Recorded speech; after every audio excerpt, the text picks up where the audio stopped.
Aqui estamos. Hoje nós vamos discutir a cidade microempreendedora a partir das ideias do Paulo Gala e do Marx. Então, portanto, um canal que se propõe discutir cidade e neoliberalismo não podia escapar ou ter como ponto central a precarização do trabalho.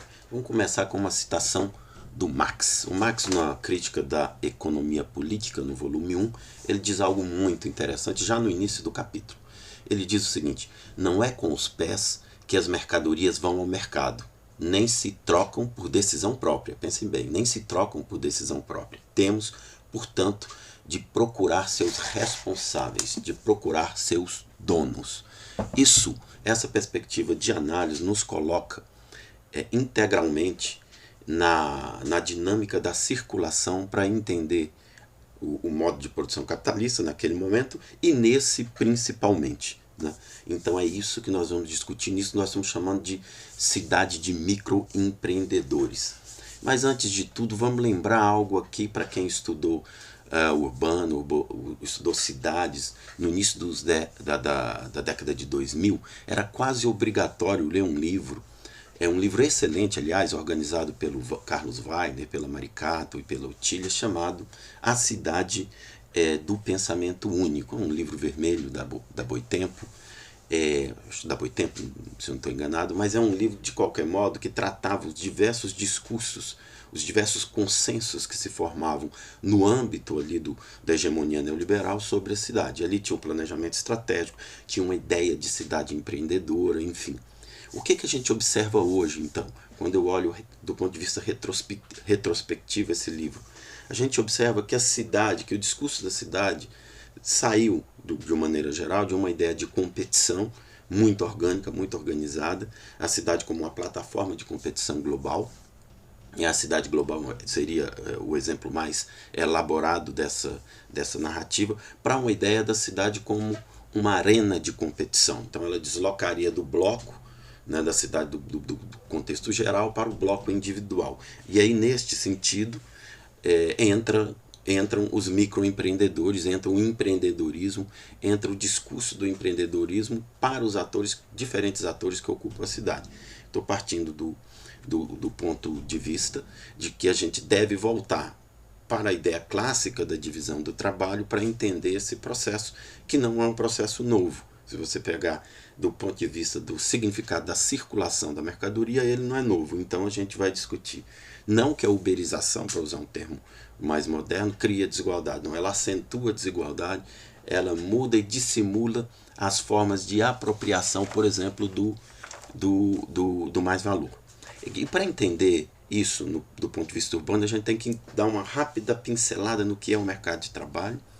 E aí vamos pegar o mercado de trabalho brasileiro. Os últimos dados da PNAD vão demonstrar ali que o Brasil tem em torno de 96 milhões da população economicamente ativa. Desses 96 milhões, 55 milhões por aí é a população empregada. E dessa, 40 milhões tem carteira de Previdência Social e trabalha, CTPS, chamadas, né, ou é estatutária, trabalha vinculada com concurso público para os estados nas suas diversas escalas. Né? Então são trabalhadores permanentes que têm renda permanente, inclusive a parte dos estatutários na pandemia sofreram menos. E nós temos 14,4 milhões sem carteira assinada. Mas o dado que é muito interessante para a gente pegar como ponto de partida para tentar entender esse universo do chamado microempreendedorismo sem dúvida nenhuma, os 20 milhões que eles chamam de empregados por conta própria. Né? Desses 20 milhões, segundo a PNAD, em torno de 5 milhões tem CNPJ, que é o cadastro da pessoa jurídica, e 16 milhões não tem CNPJ. Então veja bem o que a gente está. A gente está tratando de um mercado de trabalho que, principalmente a partir do final dos anos 2000, precarizou muito e mudou muito as formas de contratação. Esse debate é fundamental para a gente entender o microempreendedorismo. Mas qual seria, portanto, o comportamento então desse mercado de trabalho que reverbera muito no espaço urbano? Então, nós saímos, por exemplo, segundo a PNAD, em 2012, de 20 milhões de empregados por conta própria, aquele que se declara, né, na pesquisa por conta própria, para 23,8 milhões, 24 milhões. Então esse é o primeiro dado. Só que esses não são necessariamente, formalmente, considerados os microempreendedores. Se você quiser buscar dados sobre os microempreendedores, eu vou colocar o link, você tem uma outra plataforma, que é a plataforma do portal do empreendedor. E aí, no caso específico dos empreendedores, nesse mesmo período, ou seja, de 2012 para 2021, o total de microempreendedores saiu de 9 milhões, 9,2 milhões para, pasme, para 11,8 milhões.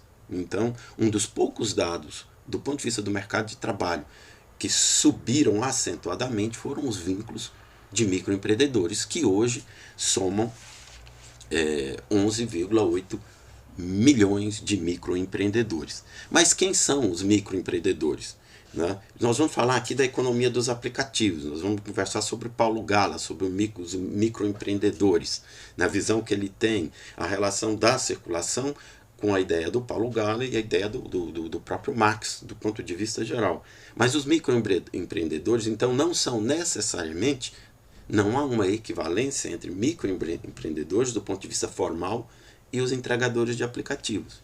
Né? Vamos pensar aqui. Existem, então, 11,8 milhões de microempreendedores, e quem são esses microempreendedores? Se você pegar os 20 maiores estoques de microempreendedores, nós veremos que eles são, né, empregadas que trabalham no comércio de vestuário, no comércio de acessórios, nesse comércio de camelôs, eles são cabeleireiros, manicures e pedicures. Para a gente ter uma ideia, são quase 882 mil nos dados ali de 2 meses atrás. São pedreiros, são serventes, são os trabalhos ligados à alvenaria da construção civil. O que significa? Que significa que a terceirização não atingiu meio, fim e início. Não, o processo de terceirização e precarização é vendas, é a área da alimentação, que é, por exemplo, fornecimento de comida domiciliar, lanchonete, sucos e tudo mais. Esses estoques geraram, portanto, 60% do registro do MEI.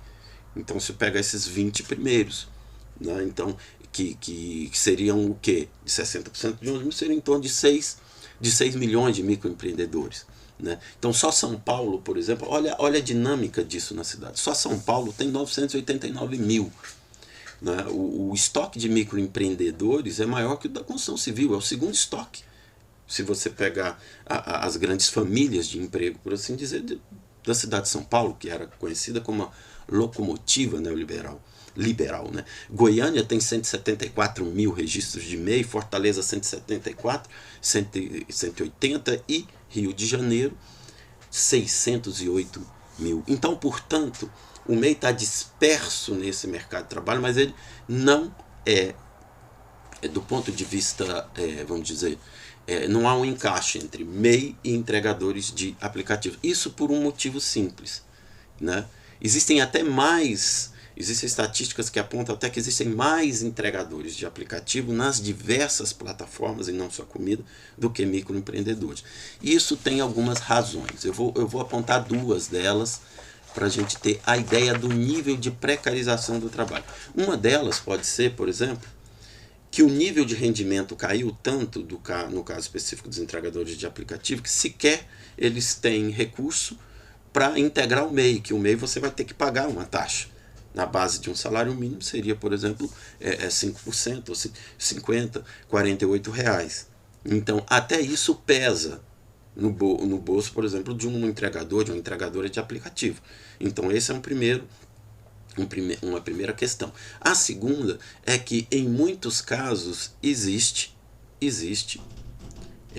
equivalência entre os CNPJs. Por exemplo, eu sou MEI, eu faço um trabalho, mas eu tenho um outro vínculo.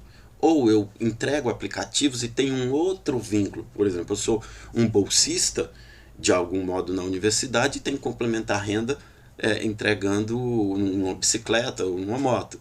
Eu sou taxista e tenho registro e tenho que complementar com a entrega de comida. Então, esses dois indicativos apenas já dá uma discrepância em relação aos dados dos microempreendedores. Se você for pegar os dados dos a CNAE, que identifica o entregador tradicionalmente, no grande portal do MEI, ela tem em torno de 700 mil, né, que seriam entregadores, transporte intermunicipal, etc, etc, etc. Né? Mas, vamos lá, o Paulo Gala, em uma entrevista, Paulo Galo, o entregador antifascista, às vezes eu confundo ele com o economista, mas é o Paulo Galo, ele fala uma coisa muito interessante, ele diz que a economia do aplicativo de fato não inventou a entrega de comida. Se você for pensar bem, a entrega de comida, o delivery, a Avon, aliás, olha esse livro magnífico, Sem Maquiagem, da Ludmila Bilho, publicado pela Boitempo, fala do 1 milhão de trabalhadoras, de revendedoras de cosméticos, que não é de hoje. Né? Tem a menina que entrega Yakult na periferia das cidades, a gente conhece, tem um vendedor de picolé. Então, na verdade, isso não é de hoje. Então, portanto, o que a gente tem? Nem todo entregador de aplicativo, então, portanto, é um MEI em diferentes trabalhos. Agora, eles ganham visibilidade atualmente, diferente dos entregadores de Yakult ou outra qualquer, inclusive por conta da mobilidade na cidade, as caixas térmicas e tudo, e de repente a gente descobre, e principalmente no período de pandemia. Uma pesquisa, existem poucos estudos, na verdade, gerais e comparativos. Tem uma pesquisa do CESIP da Unicamp, também, para minha surpresa, coordenada pela Ludmila, que faz uma amostragem com 298 motoristas de aplicativo, tem uma metodologia muito interessante, vou colocar o link do estudo, e que diz que 70% deles trabalham em mais de uma plataforma, e que 58% dizem que o rendimento caiu. Então, assim, para além desse estudo, que é um estudo muito interessante, o que a gente pode perceber em relação aos entregadores por aplicativo, principalmente a partir da visão do Paulo Galo, da nossa experiência, todos nós travamos contatos com eles, essa é a grande verdade. Né? Primeira, é que a jornada de trabalho tem que ser repensada, ela não pode ser medida em horas, como tradicionalmente a gente via, 6 horas, 8 horas na fábrica ou num banco. Né? O ambiente de trabalho é um ambiente de exposição ao risco, a insalubridade é constante. Né? Então, o desgaste físico e a violência faz parte da rotina desses entregadores, num processo de precarização incrível. A ideia de autonomia de tempo dá uma ideia de falso controle, porque todos eles estão subordinados às métricas, as métricas de entrega, as métricas de desempenho. Né? Eu chego ou não atrasado. Né? Você tem vários patrões, você tem a Uber, você tem a Rappi, você tem o que você imaginar ali das plataformas, porque agora aparentemente ele é dono do seu tempo. Se ele é dono do seu tempo, ele é responsável por isso. O custo do trabalho, e aí muitos reclamam disso, o que significa cuidar de uma bicicleta, de uma moto, do patinete ou a pé, o combustível, olha os preços do combustível, tudo recai sobre ele, sobre esse chamado, por assim dizer, microempreendedor. E na pandemia, para vocês terem uma ideia, tudo isso piora, porque aumenta-se o uso dos aplicativos e, portanto, aumenta o lucro. O lucro das plataformas é indescritível, não é? E, ironicamente, como aumenta o desemprego, nós temos um desemprego de 14,4%, para vocês terem uma ideia, isso significa que formalmente 14 milhões de pessoas estão sem emprego. Aumenta o desemprego, o que ocorre? Aumenta, então, a procura pelos aplicativos e reduz o lucro, porque esse exército de reserva, aquilo que o Marx chamava de infantaria do capitalismo, vai influenciar na regulação do preço e do valor. Então, portanto, para a gente encerrar, porque o vídeo está mais longo, mas ele mereceria falar mais de 1 hora aqui, a agenda dos entregadores antifascistas, ela é muito, muito, muito interessante. E o que o Paulo Galo fala também. Veja, o Paulo Galo vai falar o seguinte, ele diz muito claro, né? Ele diz que ele está conectado aos trabalhadores a partir da história. Olha que visão mais sofisticada de perspectiva global do trabalho. Eu estou conectado com o meu colega a partir da história. Então, ele não admite a fragmentação do trabalho, a fragmentação da agenda. E aí tem uma coisa da agenda antifascista que a gente não pode perder de vista, né? É porque sociedades democráticas, veja bem, sociedades democráticas, eu não estou falando da obsessão pelo comunismo que hoje dizem que existe no país ou que existem nos Estados Unidos. Eu estou falando que sociedades democráticas são caracterizadas pela distribuição do ônus do trabalho.